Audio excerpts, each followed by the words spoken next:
ይኸውላችሁ ክለባችን የታጠቀው ድምፅ አልባ ኒኩለር መሳሪያ ማለት እኛ ቡድኑ ጀማው ሊአንድሮ ትሮሳርድ ነው።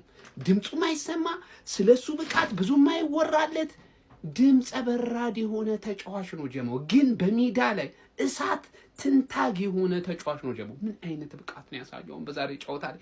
የዛሬ እኮ ማኑ ዘማች እኮ የጨዋታው እኮ መሆን ካለበት እኮ ይሄ ልጅ እኮ ነው መሆን ያለበት። እንዴት አባቱ ነው የሚችለው? በእናትህ እንዴት በቃ ከኳስ ጋር ከኳስ ውጭ ያለው እያንዳንዱ ሙቭመንት ያስደንቃቸዋል ጀማው። በቃ ምን አይነት ተጫዋች ነው ማን! ምን አይነት በቃ እንደ ሌሎቹ እኮ አይነት ተጫዋች አይደለም። በጣም ደግሞ ሀምብል የሆነ ተጫዋች ነው። ስንት ጊዜ ቤንች ሆኖ እኮ አስቀምጠነው እኮ ያንን ሁላ ተቋቁሞ ማለት ነው ለቡድኑ ታማኝነቱን ያሳየ ድንቅ ተጫዋች ነው ጀማው። ትችላለህ ትሮሳርድ፣ ትችላለህ ጀማው። ለብቻው ቪዲዮ ያስፈልጓል። የምር ነው የምላችሁ። ለዚህ ልጅ ያላችሁን ክብርማ ቁጥሩን በመደርደር ምገልጹልኝ ጀማው፣ እያንዳንዱን ማለት ነው። እንዴት አያችሁት ግን በዛሬ ጨዋታ ላይ? ትችላለህ፣ ትችላለህ